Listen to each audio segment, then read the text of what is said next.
Entonces, lo primero que vamos a hacer es analizar, vamos a quitar de este lazo esta estrategia prealimentada y la estrategia realimentada. Vamos a quitar todo esto. Al quitar todo eso, nos va a quedar la estrategia de control así. Vamos a evaluar cómo responde mi planta ante control prealimentado. Después vamos a verificar cómo mi planta responde ante control realimentado y vamos a tomar unas conclusiones respecto a eso. Pero para analizar eso, tenemos que hacerlo desde el punto de vista matemático. Entonces, aquellos que ya le echaron una ojeada a la guía 4 me van a entender. Aquellos que no le han echado una ojeada a la guía 4, pues es hora de que la empiecen a ver. ¿Para qué? Para que vayan al mismo tiempo que yo, si no, pues cada vez van a irse distanciando más del aprendizaje. Bueno, ustedes en la guía 4 van a encontrar que la simulación en Simulink, valga la redundancia, llega y le dice que implemente este lazo de control. Vamos a analizar ese lazo de control. ¿Qué tenemos en ese lazo de control? Tenemos la constante del motor por acá, tenemos 1 sobre JS más B, 1 sobre S, quiere decir que toda esta componente me está representando es que la planta, mírela acá abajo. ¿Listo? Y acá, esta perturbación que tenemos acá arriba, esta señal random aleatoria, la vamos a utilizar para simular la perturbación externa, que sería acá en la parte simbólica, esta parte de aquí abajo. ¿Vale? Para simular la estrategia prealimentada, este cuadrito me estaría haciendo lo mismo de este cuadrito. Pero a nivel simbólico yo necesito ingresarle la trayectoria deseada, esta partecita de acá. Esa trayectoria deseada que estaría haciendo las veces del set point sería un control cinemático. Quiere decir que ese control cinemático es lo que estamos simulando acá a través de un generador de trayectorias en la cual se crea un interpolador trapezoidal que tiene arranque, mantenimiento y frenado, donde la trayectoria de posición que se le ingresa se vuelve la trayectoria deseada del lazo. ¿Listo? Quiere decir que lo que la guía 4 les pide en Simulink es exactamente lo mismo que la parte teórica que pide el lazo de control monoarticular. En este caso, solo estaríamos analizando la componente prealimentada. Quiere decir que cuando usted ejecute esta simulación y obtenga unas respuestas, esas respuestas van a responder o deberían ser iguales al comportamiento matemático que les voy a explicar de la componente prealimentada.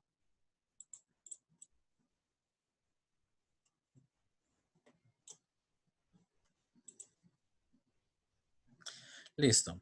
Entonces, para poder analizar esto, yo matemáticamente debería armar una ecuación de lazo. Esta ecuación de lazo es una ecuación en lazo abierto, quiere decir que acá no hay realimentación. Como no hay realimentación, yo no calculo una ecuación de lazo cerrado, sino una ecuación de lazo abierto. Quiere decir que acá no aplica eso de la componente superior sobre 1 más la componente superior sobre la componente inferior, que es la ecuación de lazo cerrado convencional. No, acá no podemos aplicar eso porque esto es una ecuación de lazo abierto. Para aplicar esa ecuación de lazo abierto, yo tendría que crearlo o atenderlo a través del álgebra de bloques que ustedes vieron en teoría de control, que me imagino que todavía se acuerdan de eso. Entonces, cuando yo analizo las cosas desde el punto de vista de álgebra de bloques, a ustedes me imagino que cuando vieron teoría de control, le explicaron que un bloque se atiende bajo la metodología EPS. ¿Qué quiere decir eso? Que usted un bloque lo analiza como una caja negra que tiene una entrada y que genera una salida. Y la función matemática que usted representa o que está hallando le representa todo lo que queda dentro de esa caja. ¿Listo? En este caso, esa sería mi ecuación de lazo. Su ecuación de lazo. Esa ecuación de lazo, entonces, ¿qué tiene por entrada? La posición, perdón, ¿qué tiene por salida? La posición. ¿Y qué tiene por entrada? La trayectoria deseada o la posición que fue planificada por el interpolador trapezoidal allá en la guía 4. ¿Listo? Esa sería mi entrada y esa sería mi salida. Y la ecuación de lazo que me va a estar representando todo el contenido que está dentro de ese bloque. ¿Listo? Quiere decir que cuando yo la obtenga, la ecuación que yo esté obteniendo me está representando la función matemática que relaciona este nodo con esta entrada. ¿Listo? Para hacer eso, yo voy a descomponer matemáticamente eso en varios bloques. Entonces, en este caso, para ser más plastilínico, el bloque rojo va a ser igual a la suma, a la multiplicación, perdón, del bloque azul cian con el bloque moradito. ¿Listo? Borrador, borramos acá, borramos acá.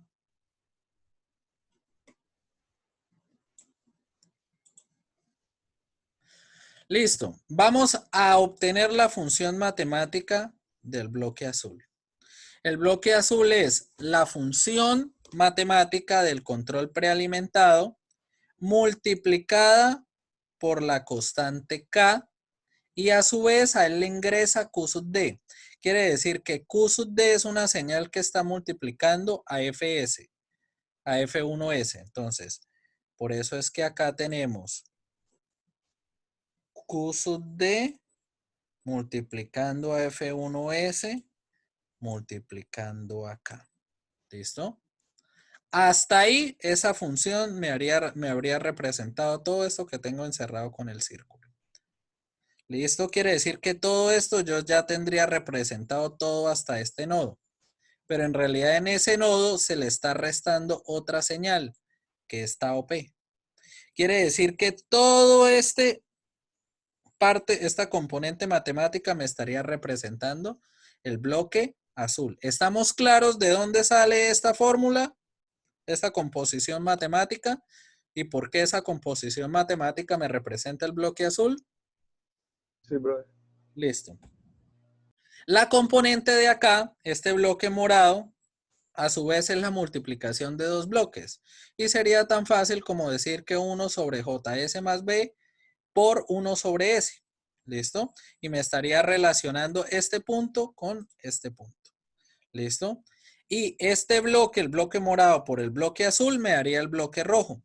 Entonces, quiere decir que la función completa del lazo sería todo esto. No digo de lazo cerrado, o sería incorrecto decir de lazo cerrado porque no hay lazo cerrado.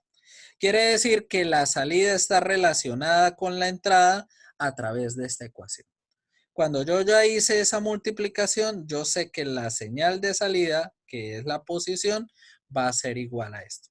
¿Estamos claros en la lógica del asunto? Sí, señor. Señor, Ojo ahí con esa interpretación.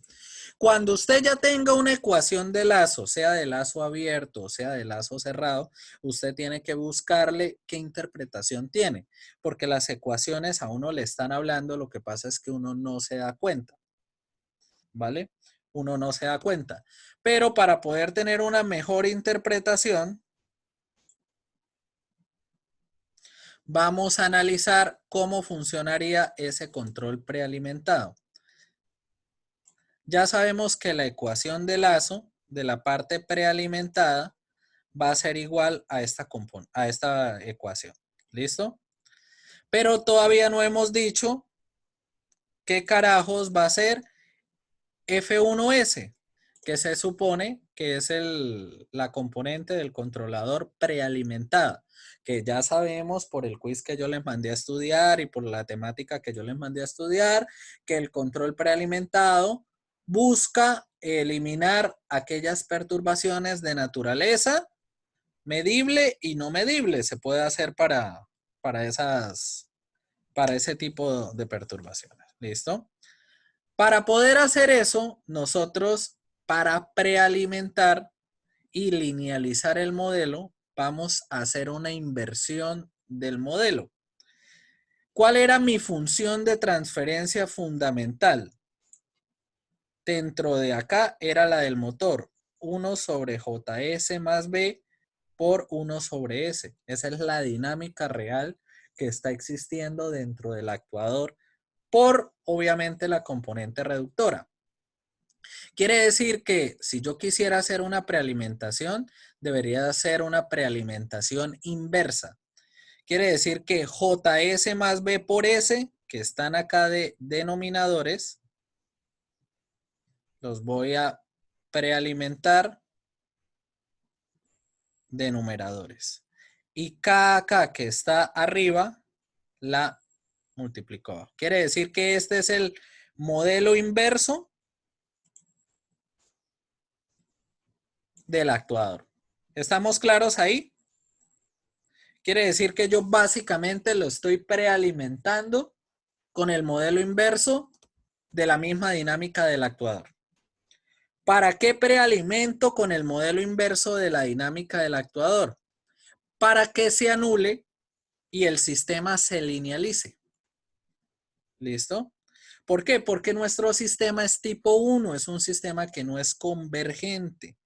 Quiere decir que al no ser convergente no es de naturaleza lineal, entonces una de las formas más prácticas de hacer linealización es por inversión del modelo.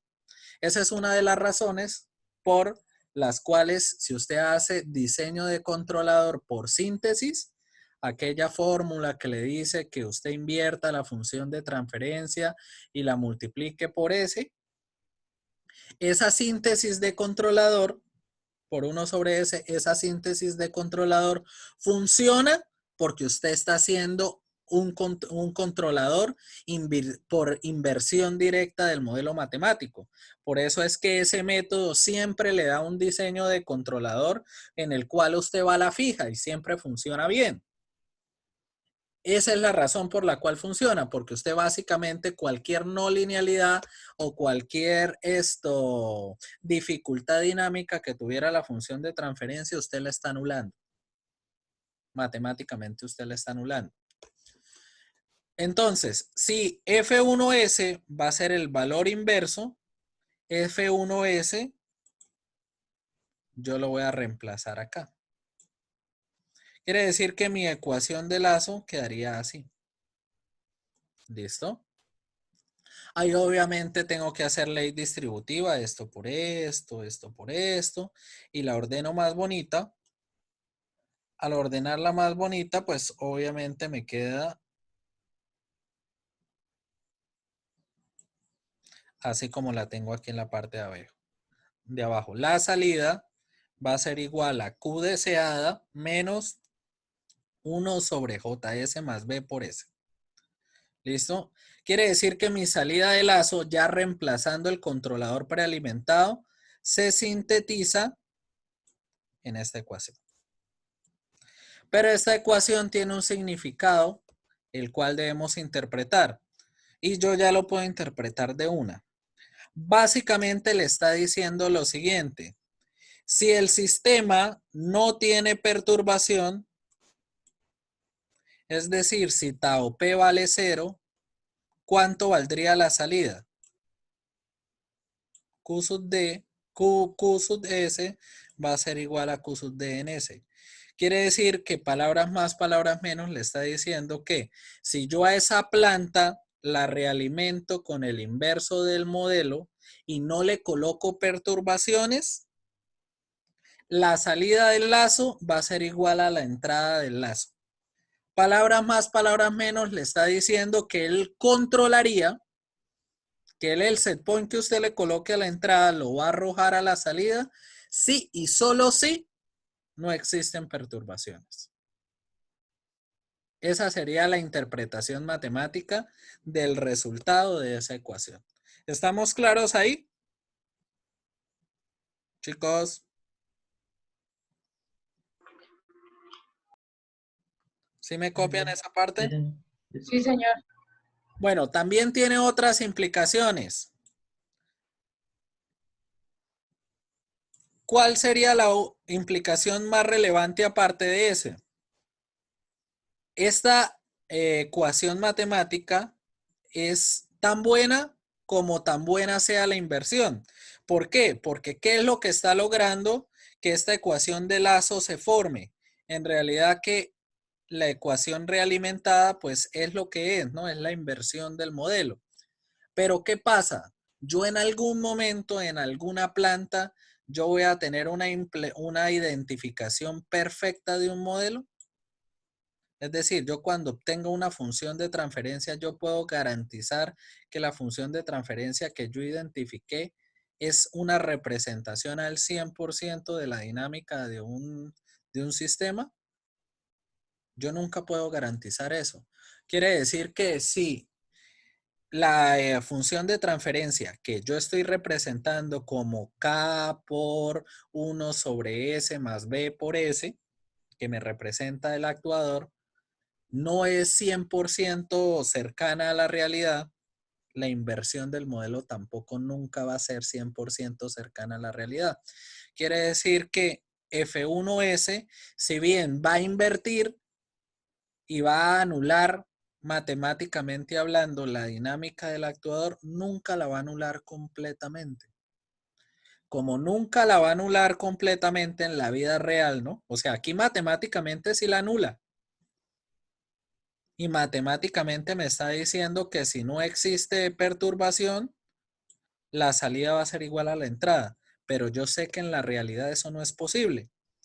Es decir, yo en la realidad esa inversión sería 100% exitosa si y solo si yo identifiqué al 100% J, si yo identifiqué al 100% B, si yo identifiqué al 100% K y si la planta nunca envejeciera, ¿no? Porque esa es la otra, que yo puedo tener una identificación de una función de transferencia y puede ser muy idéntica hoy, pero otra cosa es que vaya a ser muy idéntica el resto de la vida útil del actuador, ¿no? Entonces, yo sé que matemáticamente ocurre, pero físicamente y en la realidad no ocurre. Si yo no puedo identificar al 100% una función de transferencia, la inversión nunca va a ser al 100%. Como la inversión nunca va a ser al 100%, quiere decir que siempre va a haber una componente perturbadora. Como siempre va a haber una componente perturbadora, así vaya a ser muy pequeña, este valor va a tender a ser 0, pero nunca va a ser 0 realmente. Es decir, va a ser un valor pequeño. Ese valor pequeño siempre va a estar restando la salida del sistema. Quiere decir que la salida que arroje realmente el lazo se va a parecer a la trayectoria, pero va a estar desfasada. ¿Por qué? Porque siempre va a estar corrida ese valor pequeñito. ¿Estamos claros en la lógica del asunto? Sí, señor. Sí, señor. Bueno, entonces ustedes allá en la guía 4, porque yo a ustedes ya les expliqué que esa guía usted la monta, hace las conexiones y ahí todo sale. Usted ve que le dice, mire, le debe arrojar esta curva y le va a dar esa curva. El chiste es que usted entienda qué está representando esa curva. Bueno, acá yo les estoy explicando qué les debe dar las curvas. Si usted analiza y tiene, va a entender. Entonces, nos queda 10 minuticos antes de entrar a la siguiente sesión. Básicamente acá lo que estaríamos diciendo es que si la referencia toma cualquier valor, que es la referencia Q sub D, y la perturbación es nula, yo puedo resumir que si eso es nulo, toda esta parte va a ser 0. Como va a ser 0, yo podría garantizar que la salida va a ser igual a la salida deseada si y solo si se cumplieran dos condiciones.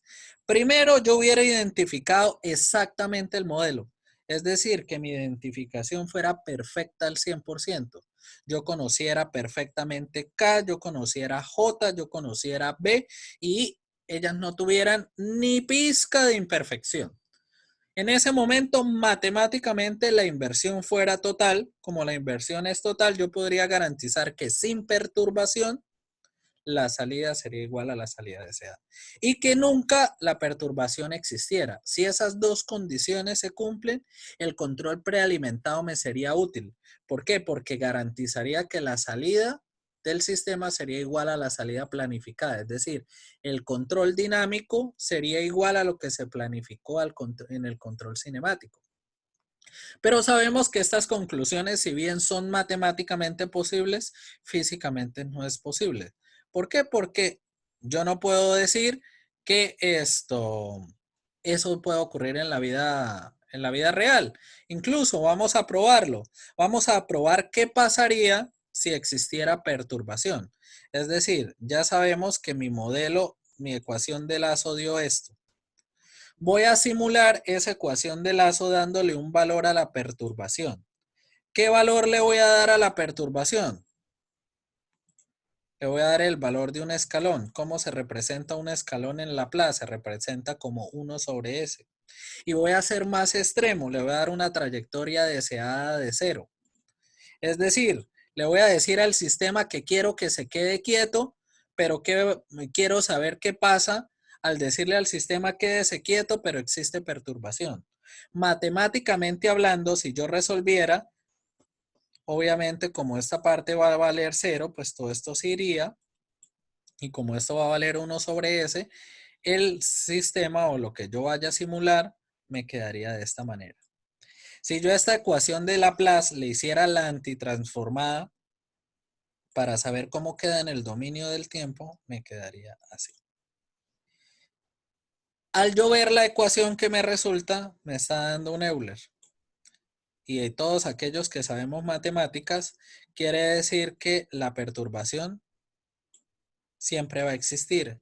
Básicamente me está diciendo matemáticamente que si yo usara un control prealimentado y yo le dijera al sistema quédese quieto y existe una perturbación, ahí viene qué le va a ocurrir al sistema. Va a hacer de todo menos quedarse quieto.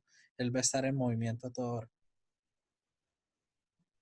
Por lo tal, yo puedo deducir que el control prealimentado, si bien me aporta ciertas cosas, es decir, yo puedo garantizar que al hacer una inversión, yo puedo hacer una inversión casi que total o bastante significativa. Yo nunca puedo asegurar que la inversión vaya a ser al 100%. Él me va a garantizar que la salida se parece a la salida deseada si no hay perturbación, pero no me está blindando el sistema ante la existencia de perturbaciones. Quiere decir que como estrategia tiene ciertas prestaciones, pero por sí sola no va a ser capaz de atenderme el control dinámico y hacer que la trayectoria de salida sea igual en todo momento a la trayectoria planificada por el control cinemático, con perturbaciones y sin perturbaciones, porque un buen control dinámico debería garantizarme que la trayectoria de salida es igual a la trayectoria que se planificó en el control cinemático con perturbaciones y sin perturbaciones. Incluso una buena estrategia de control no debería depender de la perfección de la identificación. ¿Por qué? Porque sabemos que yo puedo tener identificada una planta hoy, pero yo sé que en toda planta, no importa lo bien hecha que quede, ella en algún momento va a empezar a envejecer y su identificación va a empezar a variar. Y el controlador debería tener cierta tolerancia para, a pesar de que el modelo está cambiando, él mantenga el sistema en control. Eso no me lo puede garantizar el control prealimentado por el análisis que acabamos de hacer. Entonces, en ese orden de ideas, nuestra mayor conclusión es que el control prealimentado por sí solo no es capaz. Tiene unas prestaciones que vamos a tomar en cuenta y ya nos está diciendo que debemos hibridizarlo o debemos unirlo a otra estrategia de control. Él hace cosas buenas, pero no hace cosas 100% útiles o que al menos me cubran el objetivo total que yo busco en una estrategia de control de esta naturaleza. Entonces, por sí solo no va a poder. Entonces, eso nos llevaría a analizar otra estrategia, que es el control realimentado.